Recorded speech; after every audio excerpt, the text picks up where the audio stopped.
Voy a abrir la cámara. Bueno, muy buenas noches. Bienvenidas, bienvenidos, respetados estudiantes, esta noche a la segunda web conference que vamos a tener en esta noche, referente pues al curso de neuropedagogía para el aprendizaje autónomo. Y en esta noche pues vamos a trabajar un tema corto llamado o titulado El Plano Maestro del Aprendizaje Autónomo, diseñando mediaciones pedagógicas desde la neurociencia, una guía para arquitectos del conocimiento, razón por la cual voy a compartir la pantalla para que puedan acceder pues a las imágenes aquí. Listo. Entonces, cualquier pregunta me pueden interrumpir sin ningún problema. Cualquier situación que vean o cualquier aporte que puedan hacer, bienvenido sea. Y como decía, pues la intención es presentar hoy una guía que nos está representando como arquitectos del conocimiento. En este caso, pues, la misión que tenemos para esta noche es un reto que se nos ha encomendado como objetivo claro y transformador. Es el brief para nuestro proyecto, que es diseñar una mediación pedagógica que fortalezca el aprendizaje autónomo basado en los principios de la neurociencia para un contexto educativo organizacional o comunitario. Entonces, la idea es que aceptemos el reto que vamos a desarrollar durante esta fase 3, que es la fase de transferencia. Listo. Entonces, ¿por qué construimos el impacto? ¿Por qué construimos? O sea, ¿cuál es la intención? Entonces, el impacto humano del aprendizaje autónomo tiene que ver con esto. Entonces, vamos a fomentar para fomentar la autonomía no es solo un objetivo académico, sino que es un pilar para la salud y el bienestar del estudiante. El hecho de que la persona sea autónoma en su aprendizaje, el estudiante eh, tome la decisión de aprender de manera autónoma, eso va a llevar a él una fortaleza en su salud mental, en el bienestar que él vive día a día. Entonces, ¿por qué? Viene desarrollándose una serie de estudios donde tiene unas consecuencias positivas. La primera consecuencia es la reducción del estrés. Es decir, todas estas estrategias de aprendizaje que se presentan a través del aprendizaje autónomo, todo este tipo de estrategias que enmarcan el aprendizaje autónomo se correlacionan con los menores niveles de estrés y de ansiedad debido, ustedes lo viven en su día a día con la especialización que están desarrollando. Día a día el estudiante puede ir desarrollando de acuerdo a su medida, a su capacidad, a su interés, las actividades que tenga que desarrollar. La segunda consecuencia es que mejora la salud mental. ¿Por qué? Porque promueve la autoeficiencia, la resiliencia, el hecho de, por ejemplo, observar qué me sirve, qué no me sirve, hasta dónde puedo llegar. Incluso, pues conversábamos hace un rato el tema de los grupos, ¿verdad? Del trabajo colaborativo, eso ayuda mucho. Y son componentes clave para que una salud mental que tanto se necesita actualmente se pueda desarrollar de mejor manera. Y por último, la sostenibilidad del aprendizaje. Es decir, los estudiantes que son autónomos desarrollan hábitos saludables que previenen el agotamiento, que es el llamado burnout, y sostienen el aprendizaje a lo largo de la vida. Es decir, se fija el conocimiento y eso es algo que lastimosamente en la actualidad estamos perdiendo. En vez de ir avanzando hacia esto, estamos echando un poco hacia atrás porque el estudiante ha dejado o se ha dejado envolver por situaciones externas y se le ha quitado de pronto, digámoslo así, el interés por aprender. Hablo de las nuevas generaciones. Entonces, ¿qué hay que hacer? Pues lo primero que hay que quitar son esos neuromitos que nos vienen molestando desde hace muchos años. Anteriormente, pues con la tecnología que había, era mínimo entender de pronto el funcionamiento del cerebro. En estos últimos 10 años, la tecnología ha avanzado a maneras gigantescas y esta ha permitido justamente que este tipo de mitos que se hablaban o conceptos que se emitían de una manera deliberada, porque era lo que se observaba, se dieran verdaderamente en el aprendizaje. Pero ya sabemos que en estos momentos no es así, que hay una manera ya de ver cómo funciona el cerebro de manera directa y funcional. Entonces, nosotros hemos construido una base sólida, es decir, tenemos que sacar todos esos neuromitos para que la neurociencia educativa, que exige rigor, no exige todas estas cosas de las que anteriormente llamamos, lo decíamos en la web pasada. Por ejemplo, ese tema de que el 10% del cerebro es lo último es lo único que utilizamos, eso es una gran mentira. Nuestro cerebro es utilizado en su totalidad. Que los estilos de aprendizaje, el ser humano aprende de muchas maneras, no aprende de una sola forma. Y eso que el hemisferio derecho y el hemisferio izquierdo, que uno sabe más que otros porque uno desarrolla más el arte y otros desarrollan más la lógica, eso tampoco está porque ambos se desarrollan. De todas maneras, pues ya tiene que ver más con lo personal, con lo que le gusta al individuo, elige hacia dónde explorar más sus habilidades. Entonces, una mediación pedagógica efectiva no se basa en mitos, sobre todo estos mitos que están tan fijados que creíamos que era la ciencia quien los desarrollaba, pero realmente son mitos populares. Sino en qué se basa, en principios que son científicos, válidos actualmente en la educación. Entonces, tenemos tres pilares estructurales de la neurodidáctica, que eso es muy importante comprender. Entonces, nuestro diseño, dice aquí, se sostendrá sobre tres principios fundamentales extraídos de la investigación neurocientífica. Son pilares que garantizan una estructura de aprendizaje sólida y eficaz. Entonces, esos tres pilares que vamos a verlo con más amplitud, ya lo hemos venido también trabajando durante las diferentes actividades. El primero es la emoción, ¿verdad? Que ese debe ser la base fundamental. El segundo es la autorregulación y el tercero la plasticidad. Entonces vamos a ver, la emoción la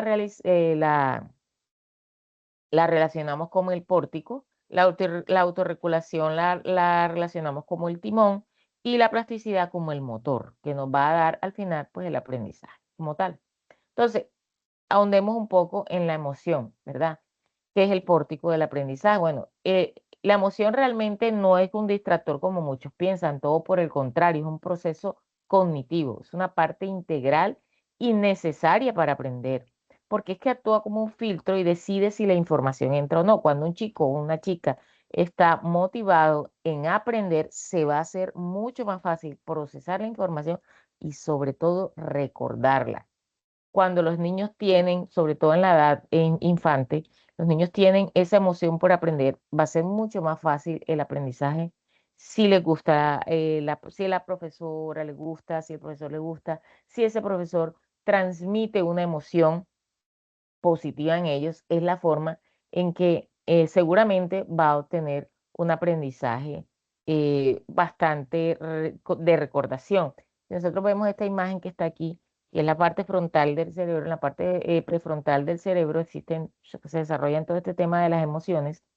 Y dentro de eso todo va a entrar por aquí. Precisamente esta es la parte, yo diría, que más cuidado debemos tener como maestros, como padres, como estudiantes de neuro, porque es esta la que actúa como un filtro para desarrollar todas estas habilidades cognitivas en superiores que tenemos nosotros los seres humanos. Entonces, ¿qué desarrolla la emoción como tal? Como les digo, la emoción se encuentra en la parte frontal, prefrontal del cerebro y esta desarrolla la atención, la memoria y la toma de decisiones.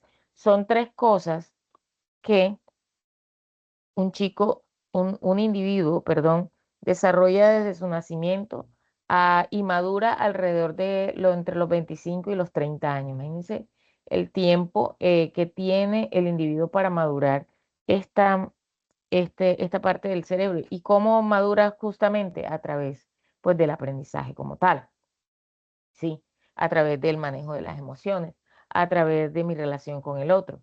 ¿Y esto qué permite en el aprendizaje? Pues una mejor atención, porque las emociones dirigen el foco atencional a algo que a mí me hace clic, ¿sí?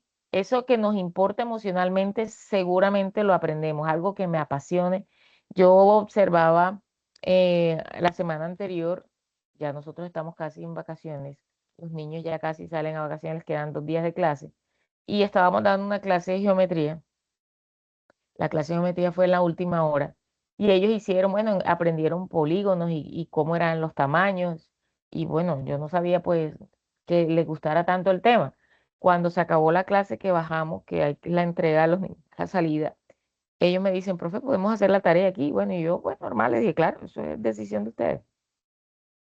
Y los veo en círculo, reunidos todos en círculos, haciendo su tarea en el libro, o sea, de una manera, ¿por qué? Porque había emoción, había motivación por el aprendizaje y esa fue una clase y estoy segura que nunca se les va a olvidar.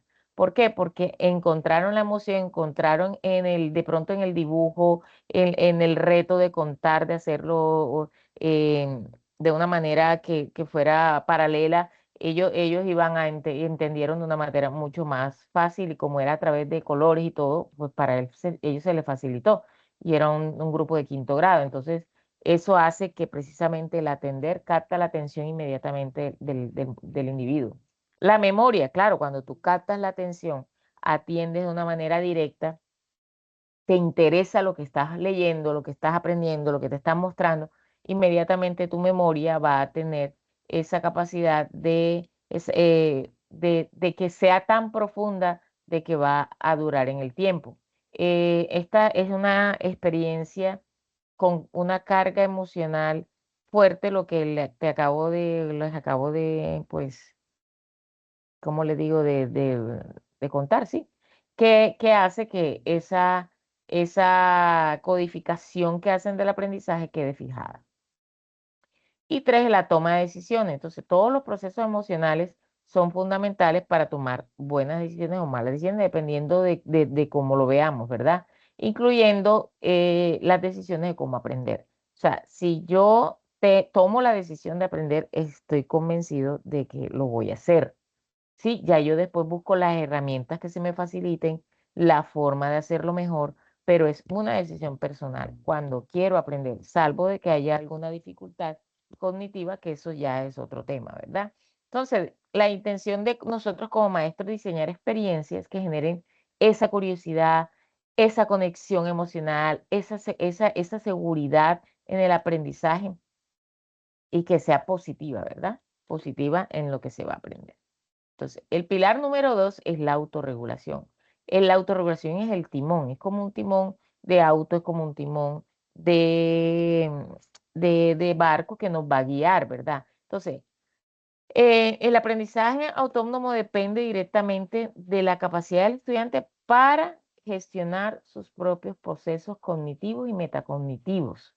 Es la habilidad de ser piloto de su propio aprendizaje, es decir, yo voy a decidir cómo hacerlo. Otra vez va la decisión, otra vez está la parte prefrontal del cerebro y otra vez hay unos pasos que yo debo seguir. Primero es planificar, luego ejecutar, luego monitorear y por último evaluar. Esas son claves, son fases importantes porque lo que se planifica no se olvida y es más fácil ejecutarlo. Y si yo lo planifico y lo ejecuto, va a ser mucho más fácil para mí eh, que lo aprenda y si a eso le sumo un monitoreo, es decir, el paso a paso yo lo voy revisando y al final hago una evaluación de cómo lo aprendí, el aprendizaje va a ser totalmente adquirido. Entonces, eh, hay unos componentes funcionales y esenciales en este proceso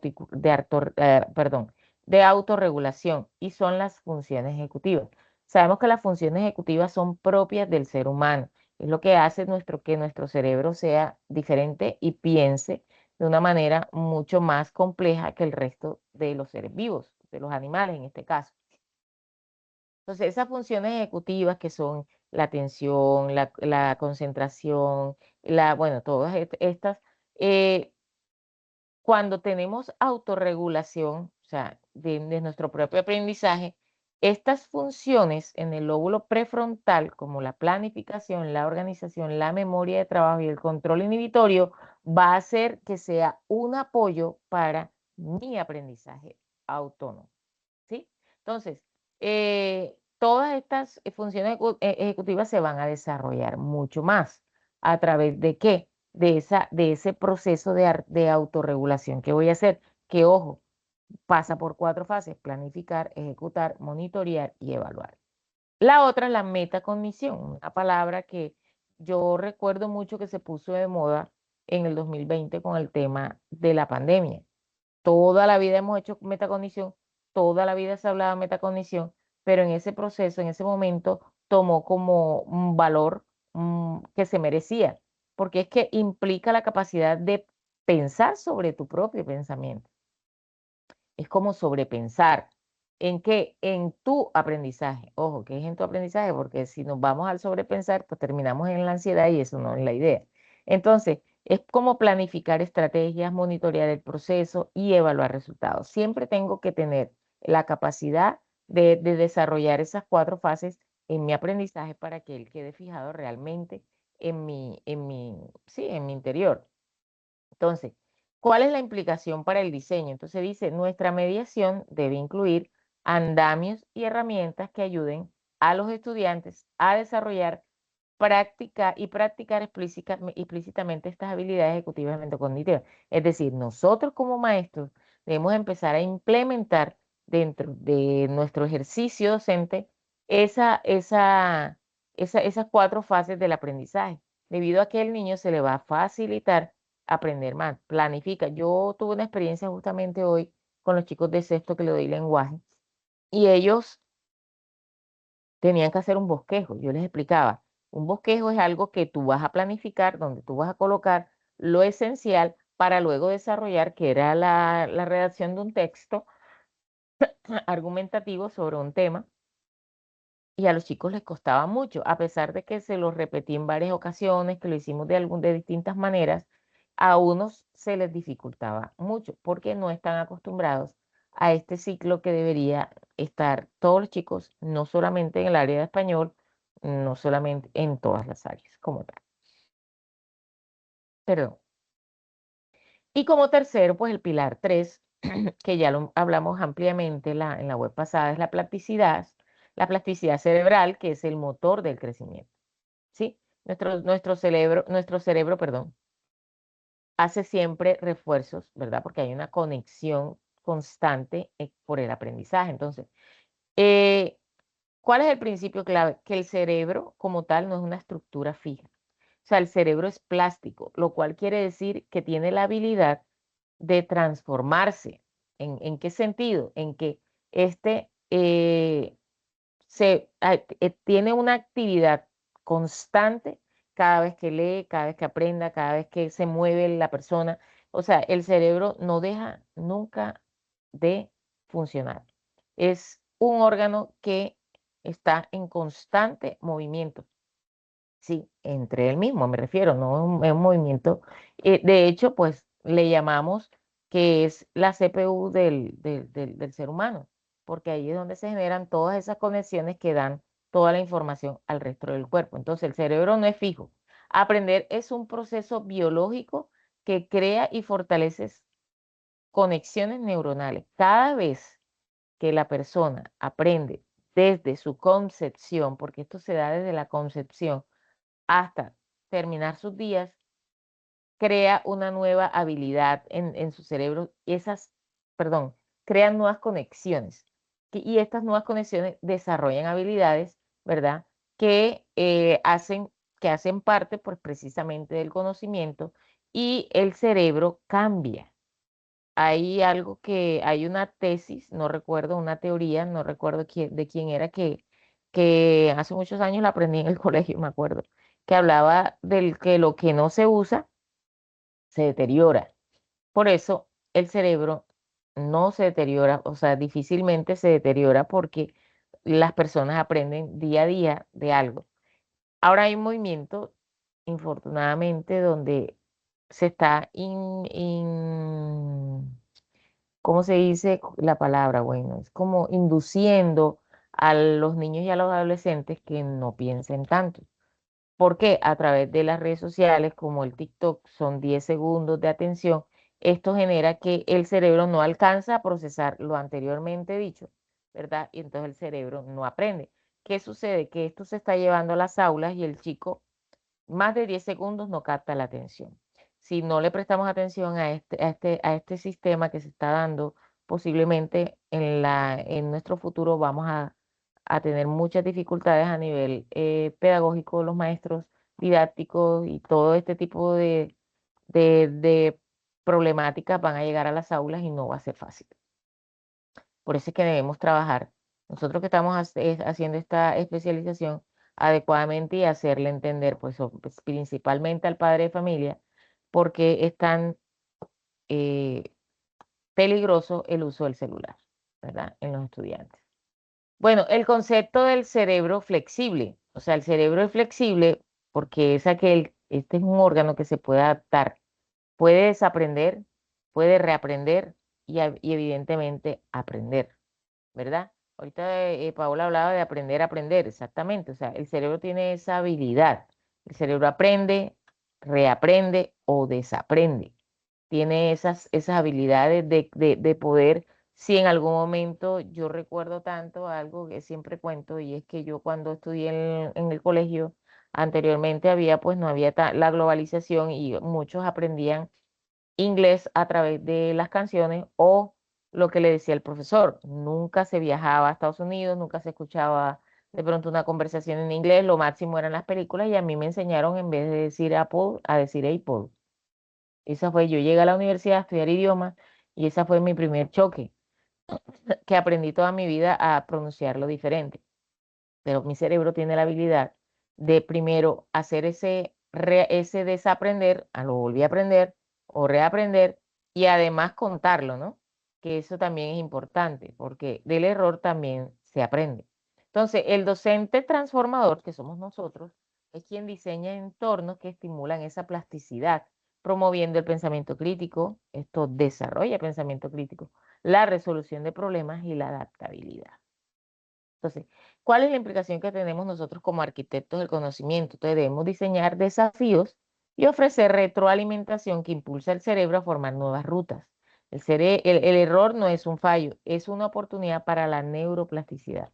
Cuando yo me equivoco, yo puedo aprender del error.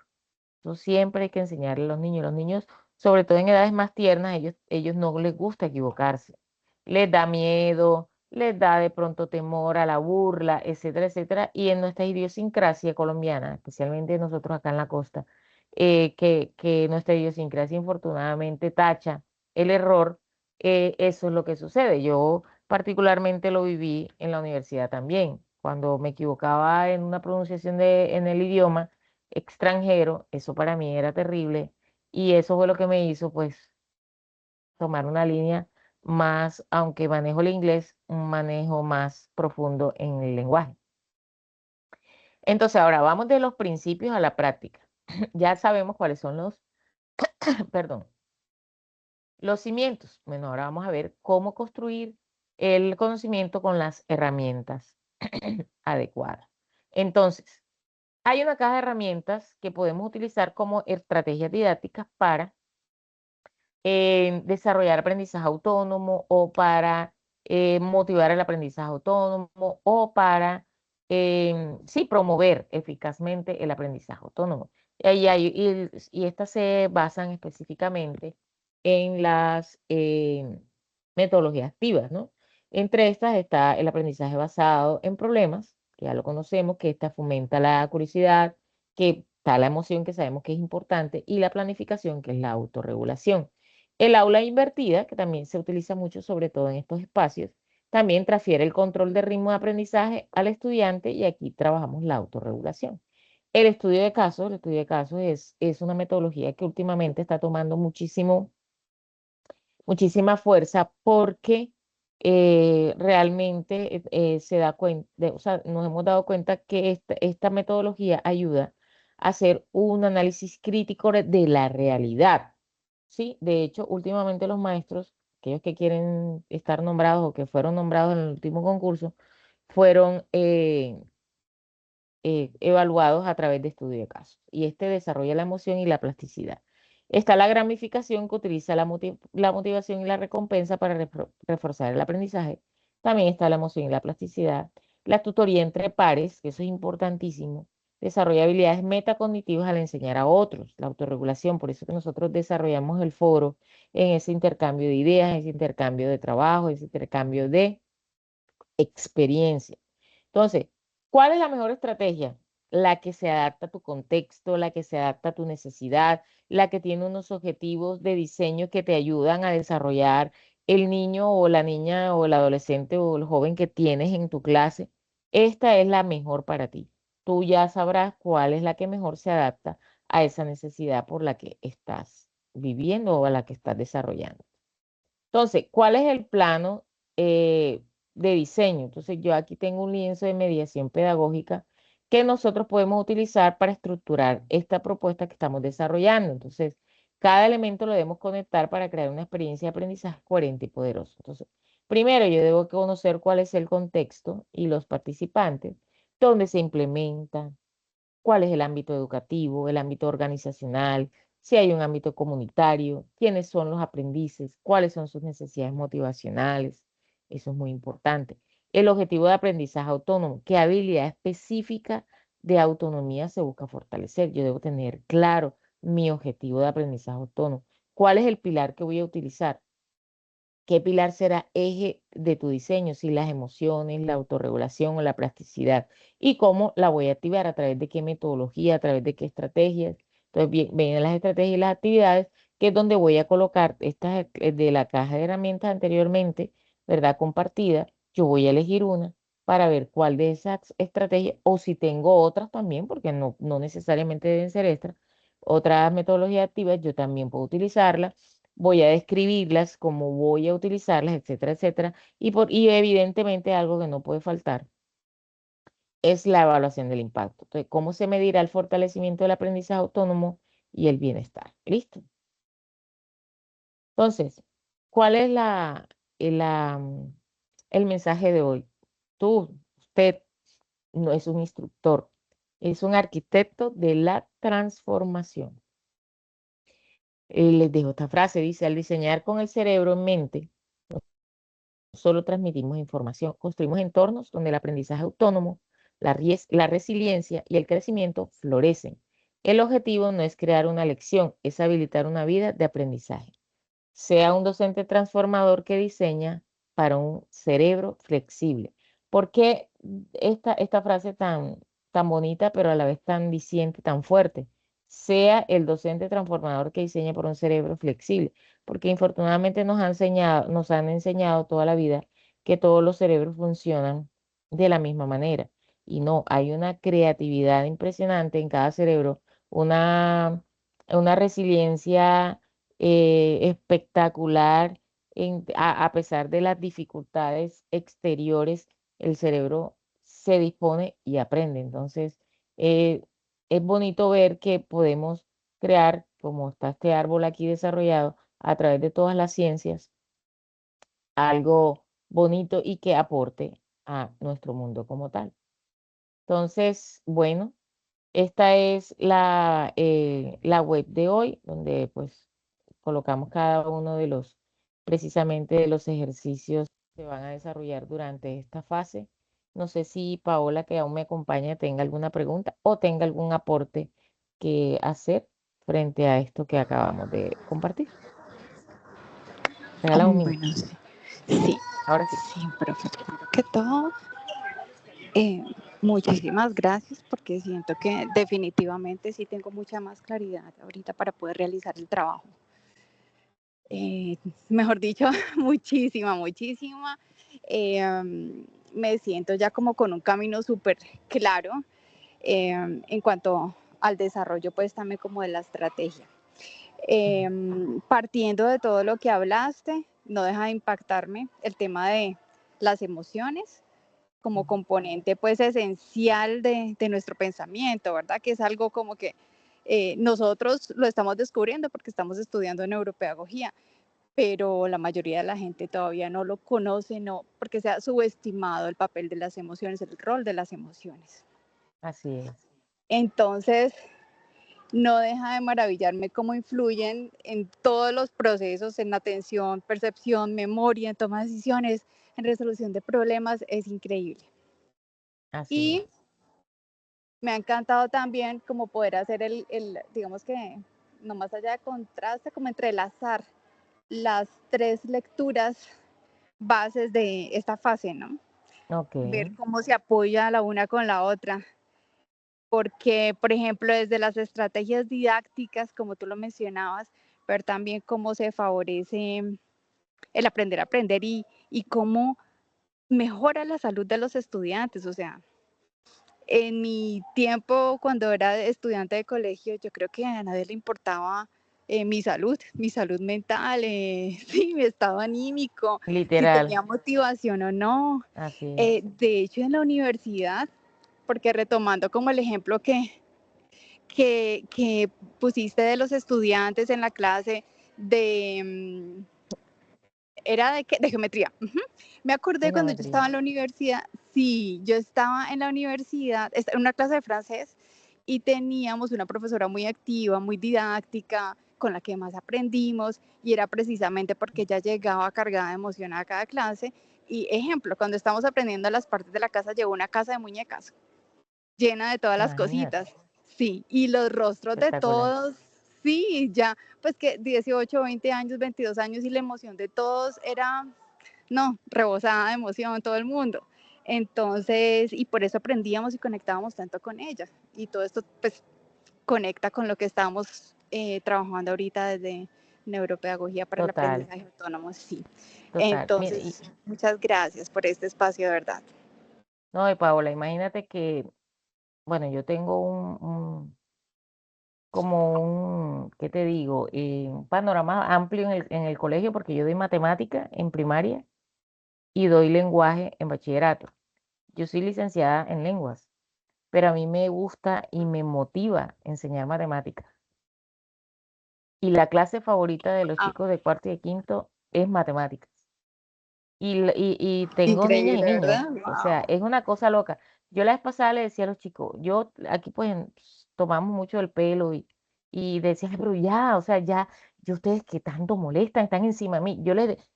Los tengo en clase encima de mí, los tengo en el recreo encima de mí, los tengo en la salida encima de mí. Un día dije: "Ay, no, ya me voy", pues, tomando el pelo y riéndome. "Me voy de aquí". No, y se me tiraron encima. Yo le decía: "¿Pero por qué? Porque no van y le friegan la vida ya a la profe aquella, a la otra profe". "No, profe, es que usted tiene un feeling que no tiene nadie con nosotros". Y Profe, yo pero me mira ponía a lo que pensar, acabas de decir. Sí, es tan importante. No te dejo terminar y luego te digo. sí, o sea, yo me ponía a pensar, porque es que mucha gente también, yo he visto muchos colegas que pasan muchas cosas y no observan al estudiante. A mí me gusta mucho observar. A mí me enseñaron desde la normal que para mí el aula es un laboratorio. El aula, el recreo, la salida, todo. Yo observo todo. Yo todo lo veo, todo lo observo. Yo no dejo pasar una cosa. Por eso yo creo que a mí no me meten los dedos en la boca los pelados. Y ellos, o sea, están todo el tiempo diciéndome: "Profe, es que contigo tenemos feeling, tú eres mi profe favorita". Y yo soy fuerte con ellos, o sea, les exijo disciplina, me pongo brava a veces. Cuando me hacen algo, difícilmente lo hacen, pero cuando me hacen algo, yo no llego a la emoción a regañarlo. Yo le digo: "¿Sabes qué? Estoy triste.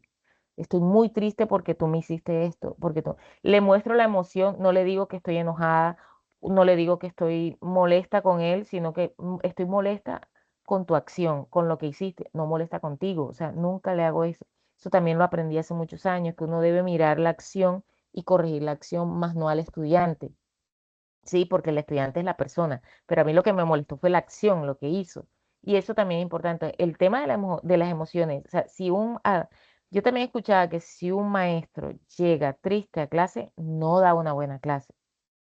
En cambio, si un maestro llega motivado a clase, mira, la clase va a ser seguramente un éxito. Ahora sí te doy la palabra. ¿Qué ibas a decir, Paola? Ya nos emocionamos. Sí, sí, sí, sí, este tema emociona mucho. Es que definitivamente, imagínate toda la trascendencia y toda como el impacto que tenemos, ¿no? Desde la emoción y desde lo que somos en los estudiantes con respecto a una disciplina para el resto de la vida, porque la mayoría de estudiantes, de hecho, desarrollan como esa resistencia y ese no me gusta y no quiero matemáticas, pero es básicamente también por la actitud de los profes de matemáticas, ¿no? Así Yo me es. acuerdo que de los profes de matemáticas de toda mi vida, tuvimos solamente uno que era súper buena gente, conectaba con nosotros, era relajado estar en su clase y entonces todas éramos así como tú describes que es ahorita tu clase contigo. Era un Ujú. profe en séptimo y todas como que amamos a este profe, qué bueno que llegue, queremos más matemáticas. Imagínate. Sí, entonces, wow, porque ay, en algún momento me llegó a pasar también porque enseñé matemáticas en primero de primaria y muchos años después me escribió una mamá dándome las gracias y me decía, mira, mis hijos son ya adolescentes y no tengo cómo agradecerte porque Imagínate. ellos tenían una resistencia enorme en las matemáticas y después de que pasaron de ver Imagínate. matemáticas contigo, terminaron amando matemáticas por ¿Qué siempre. te parece? Sí, Bueno, mira, o entonces es sea, como, wow, exactamente sí. lo que tú dices, el impacto que uno tiene es sobrenatural con los chicos, o sea, y es una responsabilidad grande, es una responsabilidad enorme. Y bueno, infortunadamente, pues el maestro, no sé, ¿tú eres nombrada, Paola? No, yo no soy nombrada, no señora. Aún no. Bueno, ahora No, bueno, lo que próximamente, pasa es que esperemos que te sí. cuento, es que te cuento un poquito. Sí, dime. De pronto sí, de pronto no. Lo que pasa es que estoy haciendo un proceso totalmente antisistema educativo. Tengo 2 hijas y Ok. mi esposo y yo concluimos eso, que somos Ujú, totalmente antisistema educativo y mis hijas ujú. están siendo educadas en homeschooling y Está bien. hacemos el mundo como escuela. Entonces viajamos, ellas van aprendiendo también a medida que viajamos, ya hablan 4 idiomas diferentes, tienen 8 añitos y 10 añitos y bueno, no te imaginas todo lo que aprenden y Sí, total. lo que experimentan. Entonces, en estos momentos estoy totalmente dedicada a Ok. ellas y no queremos interrumpir ese proceso. Sí. Ok, está bien, no, está bien, eso es válido y me parece una excelente opción. Te cuento algo personal, no, yo tengo 2 hijos también, pero a diferencia, tengo una, ya está nombrada maestra de 26, 27 años, y tengo uno de 25. Y mi hijo en la escuela no dio, y uno, pues a veces como padre se frustra, pues porque uno quiere que el hijo encaje en el sistema educativo del colegio, del país, perdón. Él estuvo Sí, toda la vida entonces, en ¿qué un colegio hiciste? tradicional, sí. Infortunadamente perdió el cupo porque mi hijo, aunque era brillante, aunque es un hombre, hoy es un hombre, era un chico brillante, él perdía las materias. Se le hizo examen de TDAH, de no sé qué, de un montón de cosas. Nada. Su actitud, me decía. Su actitud era que no hacía tareas porque nunca fue violento, no fue un niño que nunca tuvo un problema de ningún tipo, convivencial ni nada, nada, todo por el contrario, un caballero. Parecía un nerd, todo el mundo creía que era un nerd porque sus gafitas, caballero, ta, ta, ta, pero simplemente no. Lo pasé por un colegio público, ese fue el castigo, tampoco fue el castigo porque pasar de un colegio privado a un colegio público no es sencillo. Un día, pues, una psicóloga, una amiga le dije: "Habla con él, tal". ¿Cuál fue su respuesta? "Tu hijo es extraordinario. Él no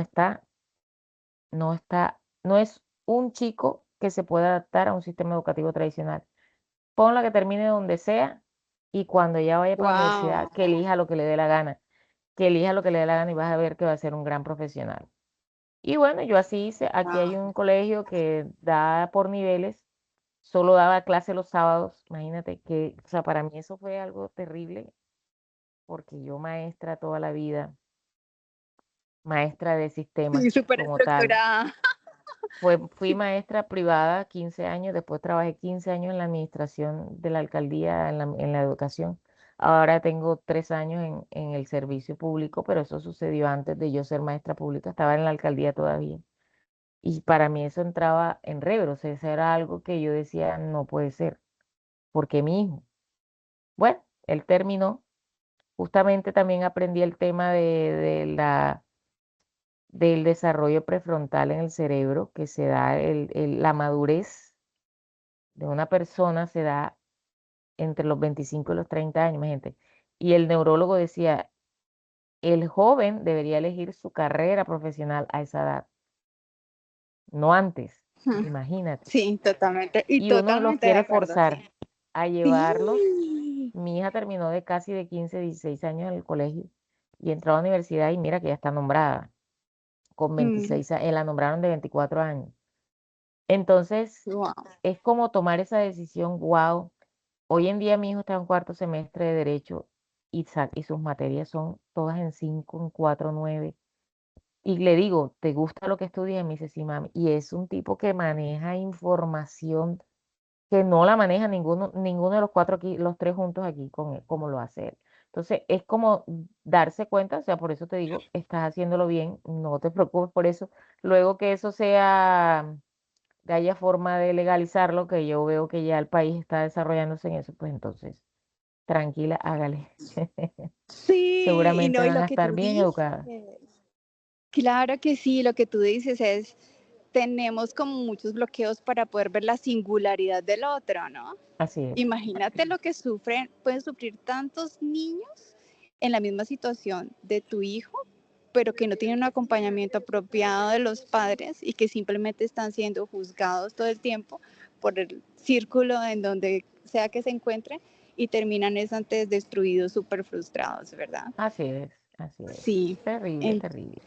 entonces, wow, sí, ese reconocimiento de la singularidad y respeto, ¿no? También de Sí, saber que hay otras maneras, porque estamos muy en mi acostumbrados a que en hay mi, una única manera, sí, hay un solo así es. camino, y entonces te gradúas del colegio y entonces sigue universidad y entonces sigue trabajo. Por ejemplo, mis hijas se van a graduar muy temprano y yo les digo, mira, hay un camino y es este, pero no es el único.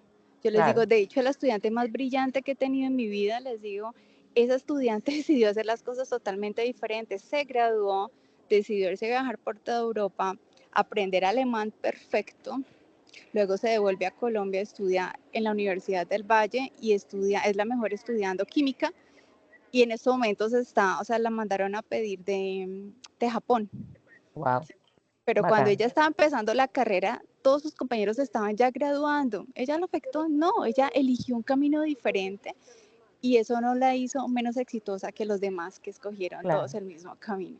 Entonces eso así. también es muy interesante.